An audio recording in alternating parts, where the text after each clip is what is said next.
नमस्कार मंडळी, आपले स्वागत आहे कोकण लाईफ अँड फूड या चॅनलवर। आज मी बनवणार आहे बांगडा फ्राय। बांगडा फ्रायचे मी पूर्ण रेसिपी बांगडा साफ करण्यापासून ते बांगडा फ्राय करण्यापर्यंत शेअर करणार आहे। बांगडा फ्राय करण्यासाठी मी घेतले आहे मालवणी बांगडे। त्याच्यात सर्वप्रथम मी त्यांचे डोक्याकडचा सगळा भाग काढून त्या आत पोटाजवळचा आतला सगळी पोटगळ काढून घेणार आहे।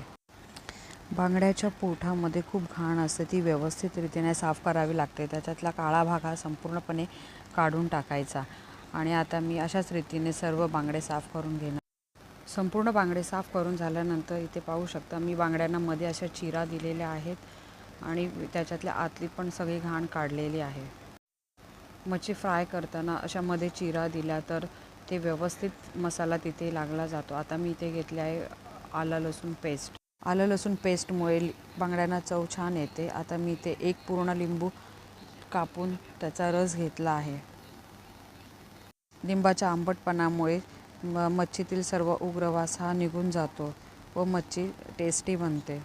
मी इथे 3 मोठे चमचे लाल तिखट घेतले आहे। तुमच्या आवडीनुसार तुम्ही तिखटाचे प्रमाण कमी जास्त करू शकता। त्याचबरोबर मी 1 चमचा हळदसुद्धा घेतली आहे। चवीनुसार मीठ घेऊन हे सर्व मसाले मी एकत्र कालवून घेऊन बांगड्यांना व्यवस्थित कोट करून ते मॅरिनेशनसाठी 1.5 ते 2 तास ठेवणार आहे।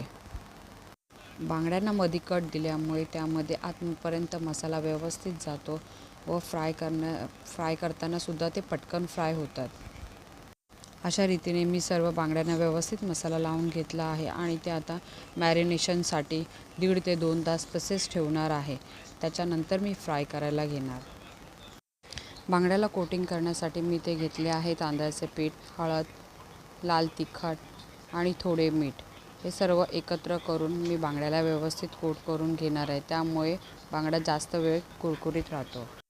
इथे पाहू शकता की माझे बांगडे व्यवस्थित मॅरिनेशन करून झाले आहेत। ते जवळजवळ मी ते 1.5 ते 2 तास ठेवले होते। त्याच्यामुळे त्याच्या आतमध्ये मसाला व्यवस्थित मुरला आहे। आता मी इथे जो मसाला आपण केला होता त्याला मी चांगलं कोटिंग करून बांगड्याला घेते। अशाच रीतीने बांगड्यांना मी सर्व तांदळाचे पीठ व्यवस्थित लावून घेणार।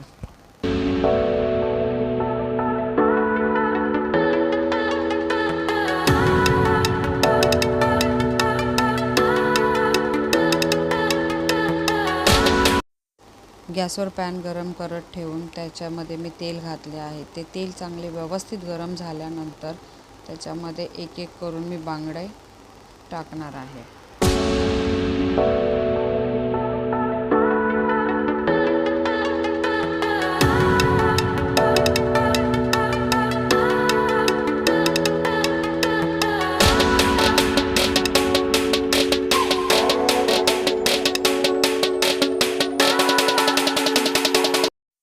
अशा रीतीने सर्व बांगडे पॅनमध्ये घातल्याच्या नंतर मी ते मंद आचेवर 5 मिनिटं ठेवून दुसऱ्या साईडने परतून घेतले आहे।